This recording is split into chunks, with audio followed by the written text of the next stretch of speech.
Hey, good day, good day, good day, good day. Thank you for joining me. Just in case you're joining me for the very first time, I am your host, the real Brian Glaze Gibbs. This is my ministry. What I do is I talk about the good, I talk about the bad, I talk about the ugly. And listen, I am not your typical minister.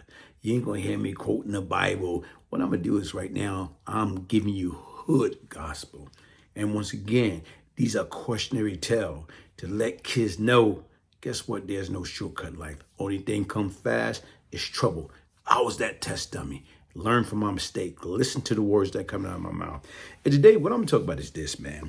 You got different people out there. They on this internet, social media, whether it's YouTube, whether it's IG, whether it's Facebook, whether it's Clubhouse, whether it's TikTok.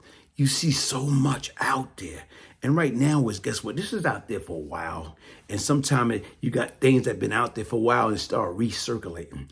And to me right now is you got Wack 100 on Clubhouse basically saying right now what happened to Tupac when he was in Clinton. How right now he's supposed to be raped. He's supposed to be manhandled. He's supposed to have a salad toss. Got pook in the booty, puck in the booty, according to him. And to me right now, folks, listen, man, this is how I'm gonna look at it, okay? Sit back and think about it. If you got Bobby Shmurda right now that was in Clinton also, if he can survive, come on, it'll be like a walk in the park for Tupac. And to me, no disrespect to Bobby, but once again, to me, I don't think Bobby's built like Tupac. And even with that being said, like something that he said in his own words, you had guys coming at me with guns. Right now is trying to rob me. So imagine Cat Snare coming at me with knives or shank. And to me, if I stood my ground when guys got guns on me, what the hell you think I'm gonna do when these cats trying to come at me with knives? And it's different. When they came at me with guns, they wanted my jury. So if I didn't go for it then, and now I'm being in the P now, and these cartoon characters are coming at me with shanks, knives, what the hell you think I'm gonna do? I'm right now and if they want it, they don't have to kill me for it. So once again, like I say, listen to Wack and trying to analyze everything and putting things in perspective and then looking at it, guess what? If Bobby survived, I know Pop probably had his little problem, but not that type of problem. And if that was true, the way the world is, even way back when, you know how many people would have been talking about it? You know how many books and stories and cooks, rappers, everything. And then he's trying to speak up about Henchman and Jack and all that other whatever. You know what, like I say right now is, guess what? These guys wasn't as strong as you thought they was. And guess what? Don't get me wrong. Anybody can be had. But to me, that is a bunch of nonsense. So even right now, what I'm going to do is I want you to listen to right now Wack in his own word and listen to what he's trying to say and listen to the other people that's there with him, egging it on.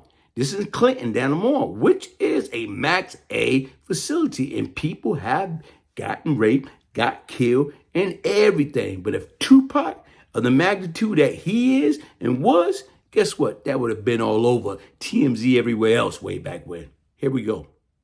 Yeah, he was in the pen. He was in a rough pen. He was in Clinton, then a mother. That was in the rough spot, for real. Was he in jail or was he segregated? Nah, he was in jail. He was in jail. That's why they didn't want John Singleton to do the movie, because he was gonna tell the truth. Yeah, he had some issues. He had some issues, nigga, for sure. Yeah, he was gonna tell the truth, and then he was like, man, the fans don't want to know that. He like, I thought it was a biopic. I got the medical records right here. Oh, nah, I got an eye, y'all. Y'all, it's been a good. Look what he said. John Singleton was going to do the movie. He was going to tell the truth. Like, was these guys there? Was Wack there? Was any of these guys that there on Clubhouse now, was they there? So how in the heck, like they say, he was going to tell the truth? You know what? Come on, man. Let's get real. Here's some more. At the morning show, yo, this crazy. Do your homework. I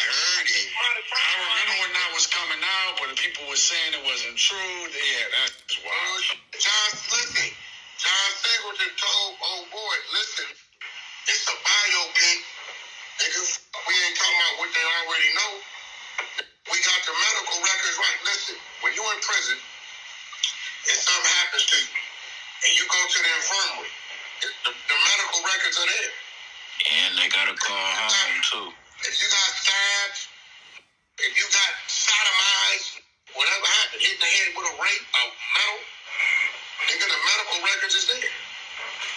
If you went to and the other thing about the pain, I ain't gonna say it was voluntarily. I ain't gonna do that. Yeah, wasn't no voluntarily, but it was, bro. Listen, bro, you get some depot on you. You a $130 in the bro. That shit. But what you gonna do? Nothing but you set your retaliation up. Yeah, that's all you gonna do, nigga. That's all you gonna do, nigga. Ain't nothing gonna happen. Yeah, what's getting ready to happen is gonna happen. It's gonna happen. You just gotta watch your shit after that. Yeah, that's it. So that's where the questioning came from. Well, you know, but like I keep telling people, and I always tell people, I saw Pop more. I'm not saying he was all the way that. More towards being a revolutionary than y'all calling him a gangster. Yeah, his message really got twisted. Yeah, he was more towards that.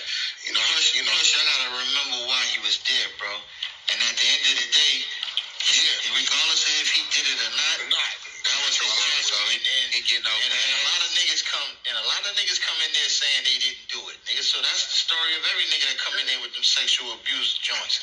You ain't got that type of pull.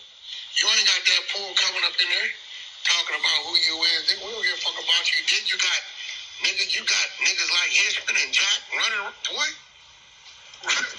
You know what I'm saying? Once again, look what he's saying. Pac is in there. He's in New York. And you got people like Henchman and Jack. That don't mean nothing. Because once again, like I said right now, is guess what? These guys, they did their dirt, but they wasn't as strong as people try to lead or make it out to be. Okay? The bottom line is right now is Pac was a likable guy. And then you got a lot of people there that will look out for him on the strength. So once again, when you say he's a celebrity, and once again, right now, he played his card right. And this, people think people just gonna come at you just to be coming at you. Nah, it don't work that way. Not saying people do not get had. They get had all the time. But you got people, nah, that's my man. Leave him alone. And you know what? I guarantee you that's what wound up happening. But to listen to this nonsense is ridiculous. But here you go. So that then for John Singleton to have access to it, that would be public record, right? I don't know how John got it. I don't know how he got it. Okay. There's probably a way to get it, but him probably showing he was doing a biopic, he probably got it. But he got his medical record. What happened to HIPAA? What happened to HIPAA? PPA? What happened to HIPAA? Let's get real. Come on, man. So, he talked about it on the Breakfast Club. And then watch this. Pop might have talked to John about it, bro. Y'all niggas forget they had a relationship. He might have talked to John about it, bro. Real talk. Oh, man. But once again, it wasn't no voluntary shit, but like Cuddy told you, he in there for R. The rules for that is that come with a stick and no R. Oh man. Shit, what you mean? And you gotta remember, bro, he and Clinton, Denham Morris, the niggas in there with Triple L, they don't even listen to rap music. They don't even know who that nigga is for real. Wait a minute. I just caught on to what y'all saying. We know. Hold on, when did you do the reset on R&B? Oh my God. It wasn't around. Hey, but once again, that was it. You listen to these individuals and what they talk about, especially Wack 100. Come on, man. Stop the hate. Stop the nonsense. Stop coming out with that shock value. Like I said, that would have taken place 1,000 years ago about Tupac Shakur and Clinton Moore. Guess what? That story would have been out with proof to prove like that is fact. But once again, like I try to tell you right now, man, listen, man. People just out there just saying things, just be saying things. That did not happen. Hey, this is the real Brian Glaze Gibbs. Hit the like button, subscribe, share. One love.